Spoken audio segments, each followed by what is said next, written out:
Hi guys, Nathan back. Absurd Being, Contributions to Philosophy. Let's get straight into it. So, quick recap of what we've looked at so far.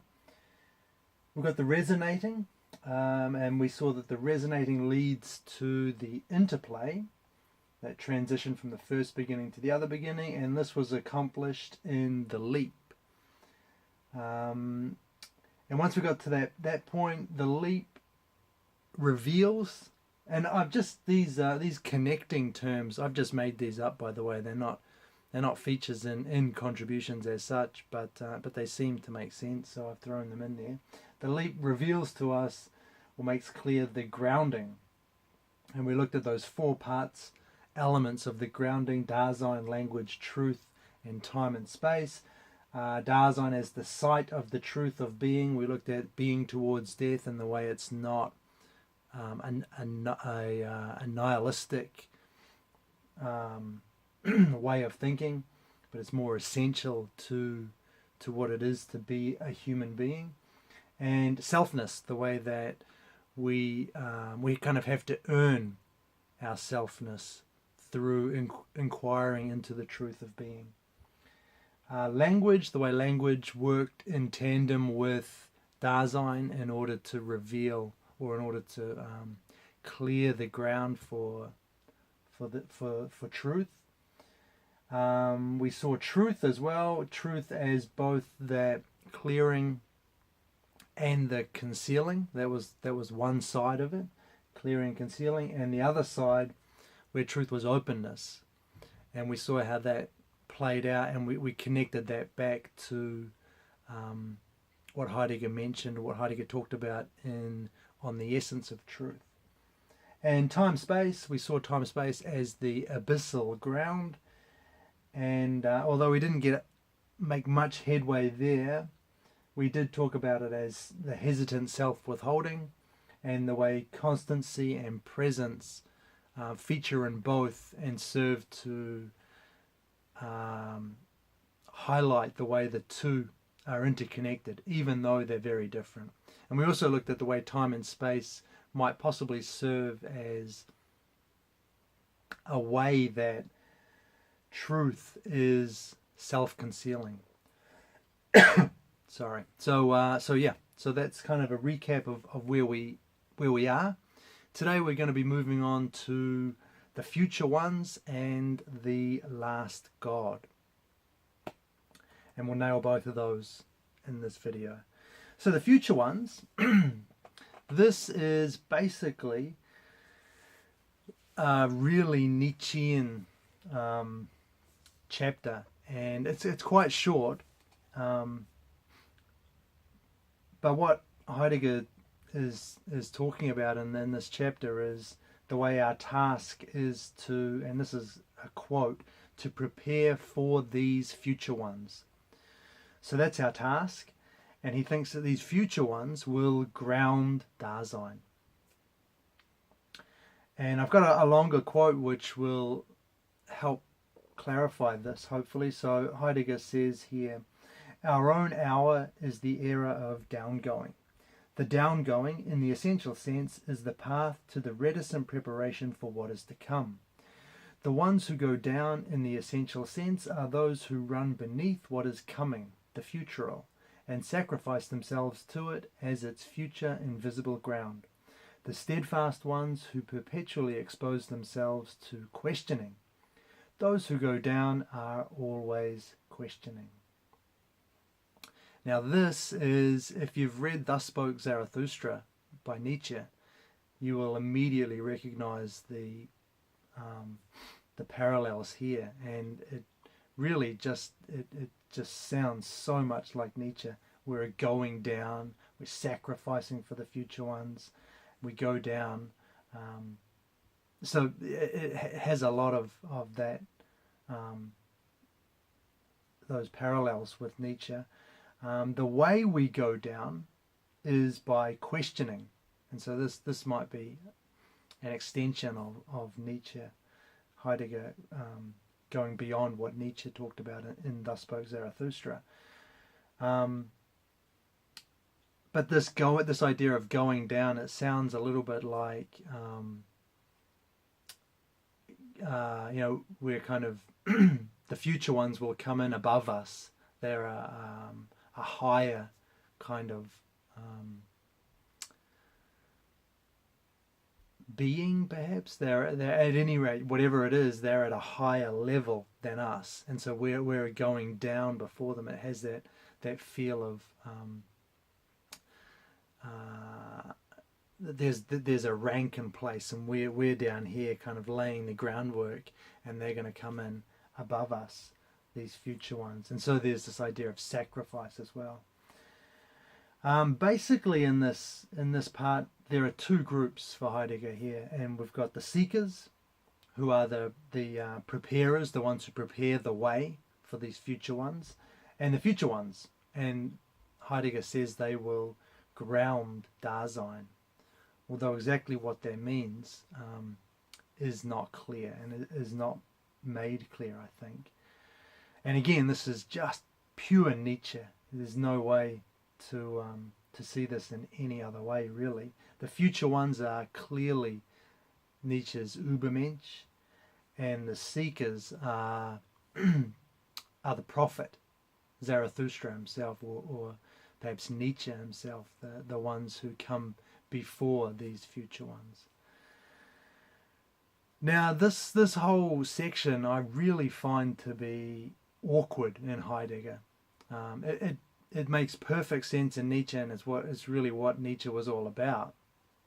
This idea of the Übermensch coming, and a kind of a race of beings who will be better, superior in every way. And it has that tang of elitism that is so Nietzsche. But it's really, it's kind of disjointed in Heidegger when you try and put this in with the rest of his philosophy. So it really is odd, I think. For one thing, it steps on Heidegger's whole message of authenticity,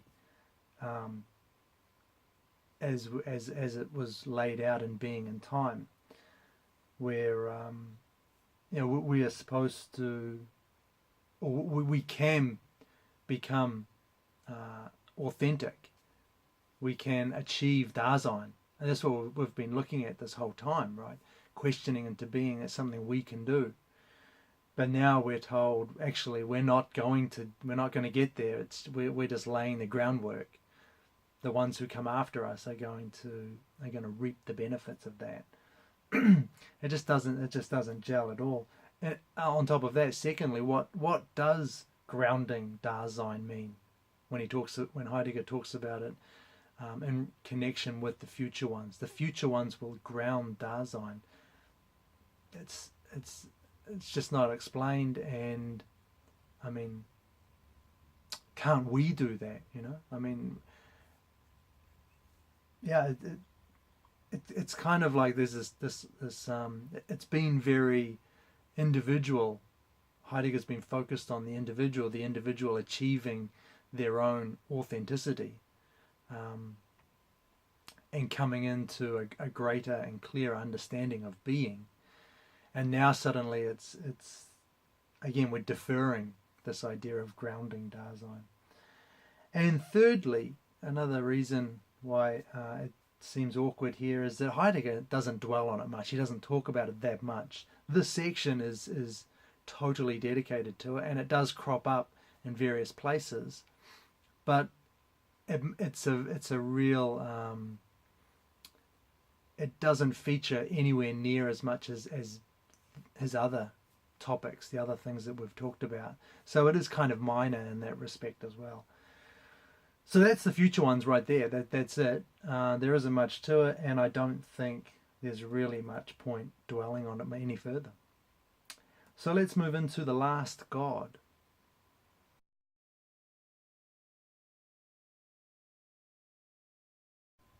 Okay, so welcome back into the last God. Just before we get into that, though, I should just make one quick point. I talked about how Heidegger's future ones kind of parallel Nietzsche's Übermensch. But I should just make clear that obviously there are some big differences between those two. So Nietzsche's Übermensch are the strong, powerful elite. They're superior. They're like a superior race. And Heidegger's future ones don't have any of those. He doesn't describe them in that way at all in Contributions. But the parallel is just the way that they both set up this future better in a way, better than what we are now. But the way that they're better, I mean, Nietzsche's far clearer, that they're just superior in every way. They're the noble, the strong, the mighty. Nietzsche's quite clear on that. Heidegger doesn't go into any kind of detail like that, but the parallel's still there, I think. So that I just wanted to be clear there. Many differences, although there's an underlying similarity in the idea, and you can see Nietzsche just coming through in Heidegger there. But that's all I wanted to draw your attention to there. Okay, so the last God. What is Heidegger talking about here? First of all, there is another video I made just before this one called All Things Shining. And in it I describe, or I kind of summarize a book by the same name, written by Hubert, Dreyfus and Sean Dorrance Kelly. And they talk about a lot of Heidegger's work, and also they describe in quite a bit of detail the way that the gods, as in the Homeric gods, ancient Greece, can still kind of be applied a little bit in today's in modern society,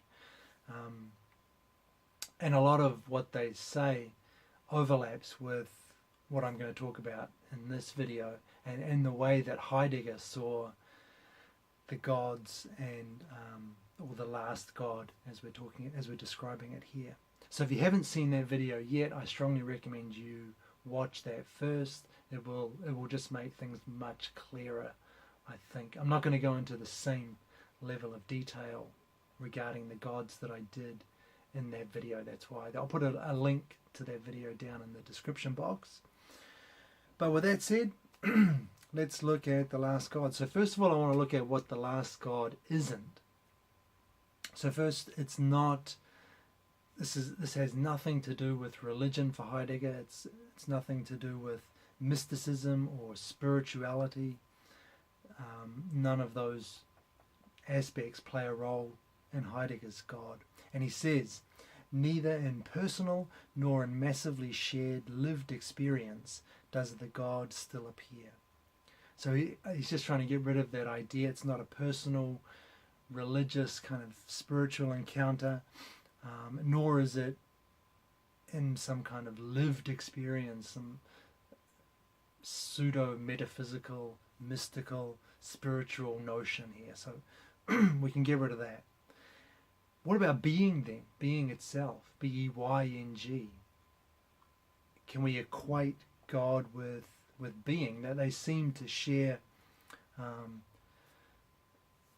there seems to be some kind of overlap between these two ideas. Being's kind of the root of everything for Heidegger.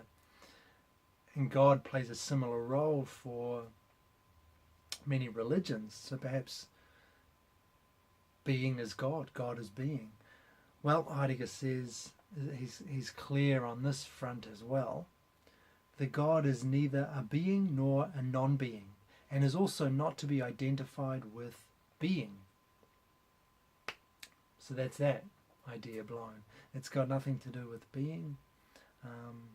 Yeah. So with those two negative ideas out of the way, let's look at what Heidegger does say about what the gods are. And so basically, in this, what follows, I'm just going to go through. I've picked out quotes that I've found in the book, and I'll just try and kind of put the pieces of the puzzle together, or zero in on a final understanding by just kind of building up I'm mixing metaphors like crazy there, eh? Anyway, so that's what I'm going to do. The first quote I've got says, being essentially occurs as the appropriation of the gods and humans to their encounter. So being appropriates humans and gods. So this emphasizes the idea that being is not God. If being appropriates us and gods, being can't also be those gods. But we've gained a little bit more understanding here, because gods and humans encounter each other in some way. So there is some kind of relationship there. There's an engagement between the two. Can we flesh this out a little bit more? By fitting into the juncture of being, we are at the disposal of the gods. Okay, so this is interesting, this quote. We are at the disposal of the gods. The way I kind of see that is, it sounds a little bit like we're not in complete control. It's like the gods use us for their own purposes, for their own nefarious needs, whatever they may be. So the gods, the way I described it here is the gods assail us. They kind of take over us. They overwhelm us. And this really flies against, or goes against the idea, the modern idea since Descartes, that we are the masters of our destiny. We are masters of ourselves even. We're in complete control. And we know ourselves. We're in control of the things that we do and the things that we say. Always. That's the idea, right? We have this complete control over ourselves. Well, Heidegger, I think, with this quote, we're at the disposal of the gods, is throwing that into question. Perhaps we're not in as much control as we like to think we are. And this is even clearer in the next quote. The appropriating event consigns God to the human being, even while it assigns the human being to God. So being consigned God to us. And this sounds like the gods kind of are given to us for safekeeping. We're looking after the gods. So just building this idea of the connection that we have with this, whatever they are, these gods. But at the same time, we are assigned to God. And so in being assigned to God, again, we have that idea that we're not in complete control here. We've been kind of given over to the God or to the gods for some purpose, which we are not the makers of. So we're not in control. So the next quote I have will get us a little bit closer. So we just want to drill in on this idea a little bit, focus in a bit. And I've got two quotes here. So the first one, a people is a people only if it receives its history as allotted to it through finding its God. The God that compels this people beyond itself and thus places the people back amid beings. And the second, this essential occurrence of being is not itself the last God. Instead, the essential occurrence of being grounds the sheltering and thereby the creative preservation of the God who pervades being with divinity, always only in work and sacrifice, deed and thought. Okay, so those two quotes, there are a couple of things to unpack there. First of all, at the end of that last quote, God who pervades being with divinity, always only in work and sacrifice, deed and thought. Work, sacrifice, deed, thought, all of those basically are just different ways that beings can appear as beings. So different ways that beings can be meaningful to us. Beings can, different ways that beings manifest as beings. through work, sacrifice, deed and thought. And so that's all that Heidegger's getting at there. And with that in mind, what we can kind of draw from those two quotes is that God carries people beyond themselves to the point where they're surrounded by beings. That was the first quote. And what God does is pervade being with work, sacrifice, deed, and thought. And this suggests to me that God, whatever it is, we still haven't pinned that down yet, but God plays a central role in the way that beings appear, in the work of being itself. Within being, it lifts people beyond their horizons and surrounds them with beings. So while we've said that it's not God, the God, or the gods are not being itself, they play some critical role, I think, in revealing beings to us, I should say.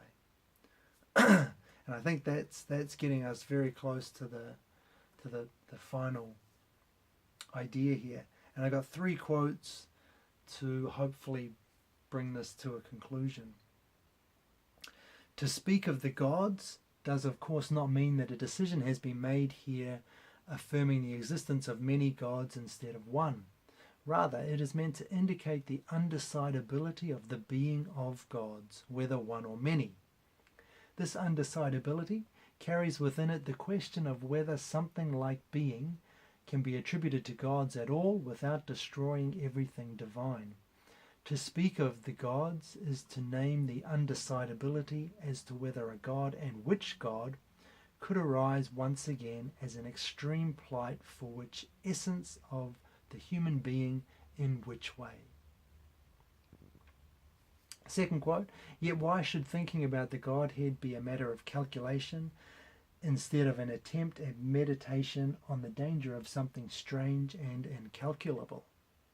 And finally, in the essential occurrence of the truth of being, in the event and as the event, the last God is hidden.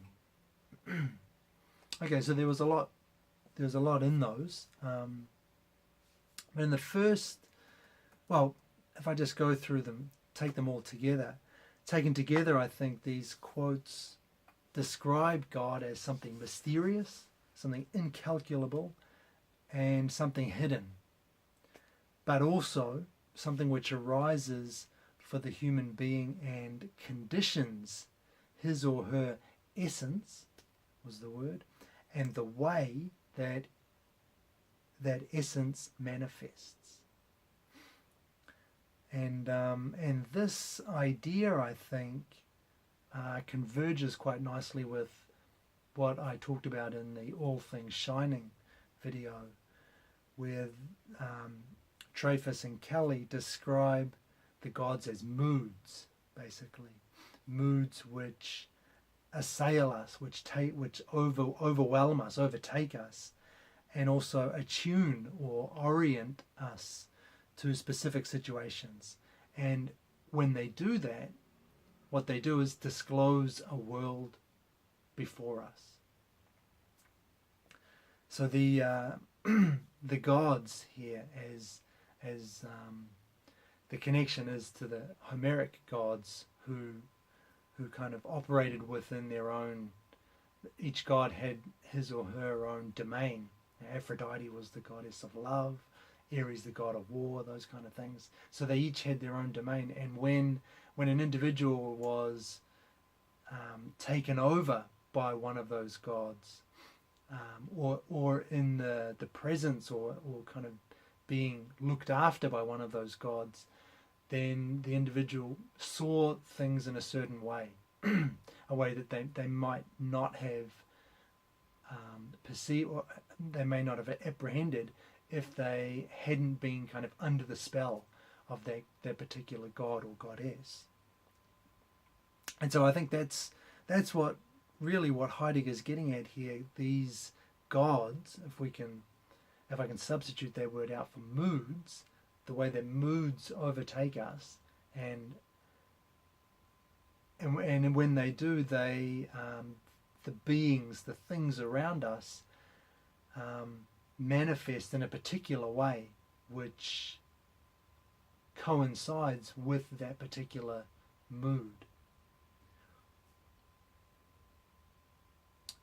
Yeah. So does that make sense? So the gods are moods which assail and attune us to specific situations, and in doing so disclose a world as a world. So brings beings together, brings things around us together in a coherence that they didn't have prior to that mood. Now it is. We probably don't want to lean too heavily on this idea of moods as emotions. I'm not sure that Heidegger would go, and in fact I know he says in Being and Time, no less, the attunement he's talking about with moods is not emotional. It's not an emotional thing, and it's not something which is laid over an existing world. So it doesn't colour our perception. That's not what Heidegger's trying to get at. There isn't a world already which we then perceive in different ways based on how we feel. It's a deeper sense, and it's a deeper understanding of mood than that.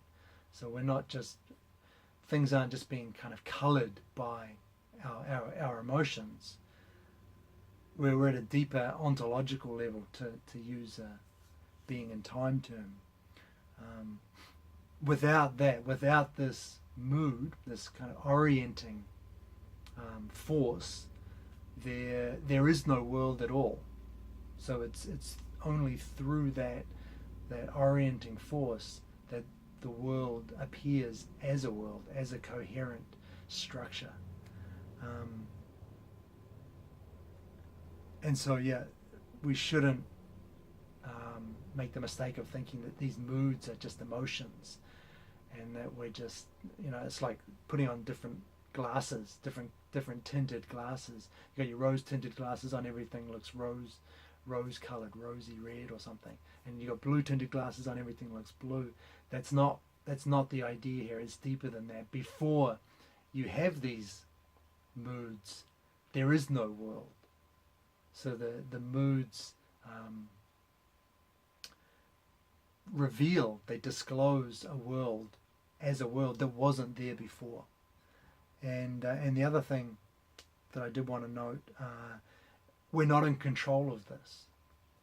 And that was a theme that I talked about a lot in the build up to this. These moods, it's again not emotions, but these moods are to a certain extent, they're beyond our control. We find ourselves thrown. This is where Heidegger's idea of thrownness comes in. We're already thrown into a world, so which we had no control over, and many of the beliefs that we hold are not beliefs that we deliberately chose, and the way that we therefore perceive the world, the way that we're attuned to the beings in the world around us is not something that we have deliberately chosen. It's something that's been chosen for us, and it's this aspect of our being that Heidegger's referring to when he talks about gods. So what's more, if we keep going here, in disclosing a world to us, the gods, or these moods, necessarily recede into the background and remain hidden. And that's another crucial point here. The gods, in their role as world revealers or world disclosers, necessarily recede into the background and remain hidden. The only thing visible is the world. is the beings that make up that world. But the thing which allows the world and the beings within it to appear as what they are, in order to perform that function, must by definition be invisible. We must be unable to see it. Because if we could see it, if it were visible, the gods, the moods that we have,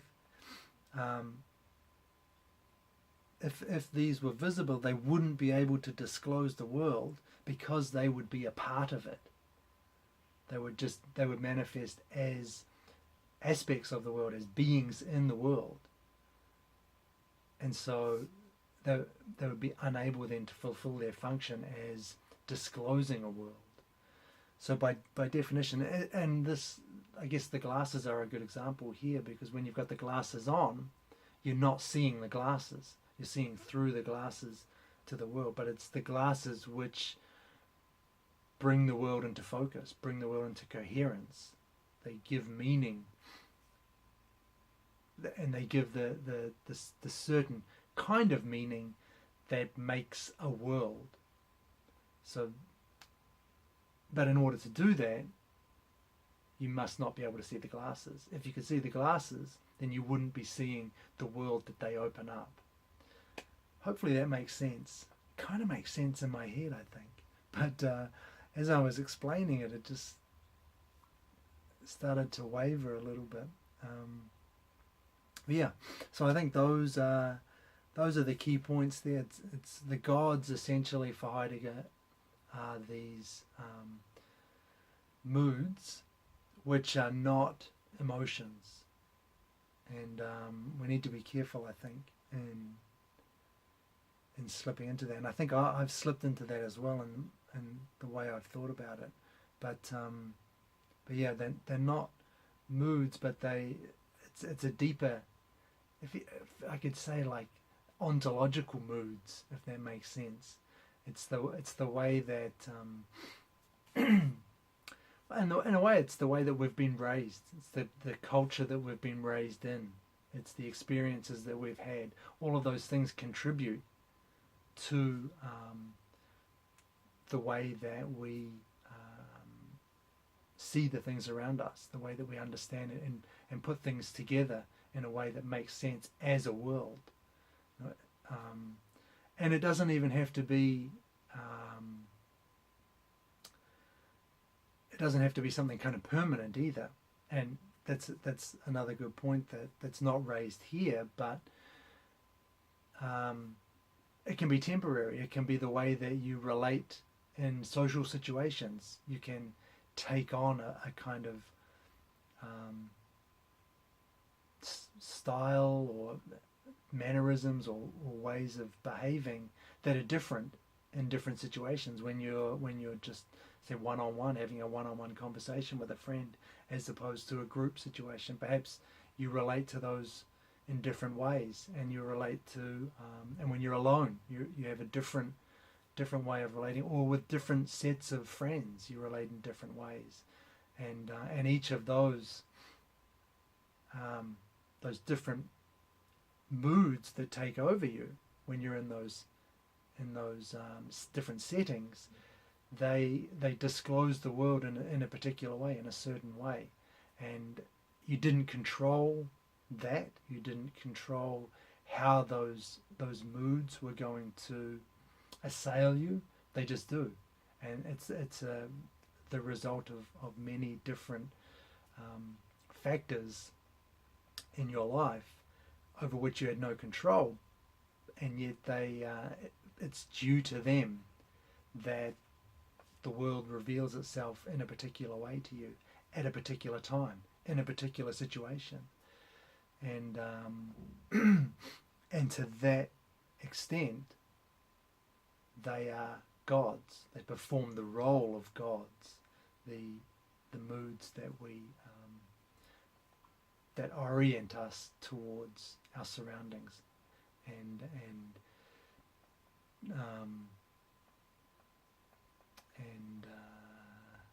I'm struggling. this is not the first time I've done this, right? But orient us towards our surroundings and dictate, maybe too strong a word, but dictate the relations, the engagements we have with beings around us, and thereby disclosing a world. So that's the gods. The final thing Heidegger mentions here, he talks about the last God, right? So he asks, last, what does the last mean? Well, he doesn't mean it here as a stoppage point or an ending. What he means is the last as in the most extreme and most compendious decision about what is highest. So it's not last as in final, but last as in the highest, the most impactful, the most meaningful. And in that sense, the last God is actually a beginning, because it's with the last God, we that's when the world appears as the world. That's when things begin for us. Yeah. So let me finish up there. I think that's where I'll close that out. Hopefully that has helped. I kind of felt like I was rambling a little bit in the middle, but c'est la vie. What I'd like to do is just quickly give a summary of what we've looked at in this video. So let's do that now. So first of all, we looked at the future ones, and we talked about how they parallel Nietzsche's Übermensch, and the other parallel with Nietzsche was the seekers, Heidegger's seekers, which kind of parallel with Nietzsche's prophets, and that they prepare the way in some sense for the Übermensch, or for the future ones to come. Although I did say this is quite awkward in Heidegger, and I definitely think it doesn't gel well, it doesn't fit in well with his overall philosophy. And then we looked at the last God. We saw it's not mystical or religious, it's neither is it being, but an important element was the lack of control, and the way that the gods were consigned to us even as we were assigned to them or to it. The gods or God plays a key role in the appearance of beings, and in the way it does this, it's mysterious, incalculable, and hidden, importantly hidden. And finally, we talked about God as being moods, but not the emotional kind, moods of for want of a better word, moods of an ontological kind, moods that condition, that was the word I was looking for back then, condition our engagement with beings around us. Okay, cool, so that's the end of this video, and there's one left. We'll be looking at being as appropriating event, and then we will have come to a conclusion here.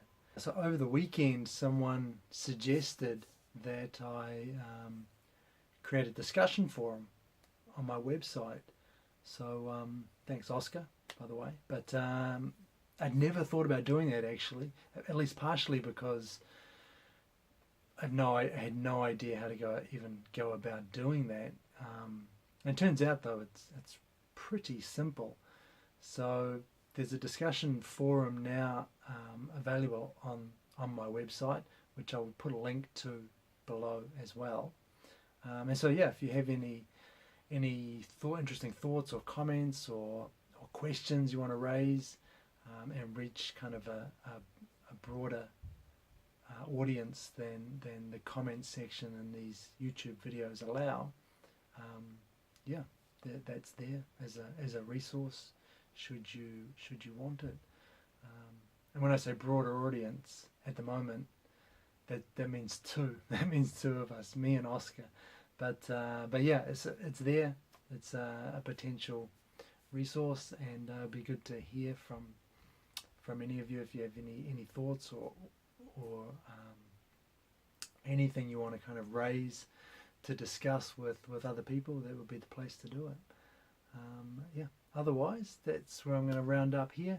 Thanks for listening again. I always appreciate comments and feedback and thoughts, so thanks for that. I hope this helped clarify, and I will catch you hopefully next week for the last video in this series. Thanks again.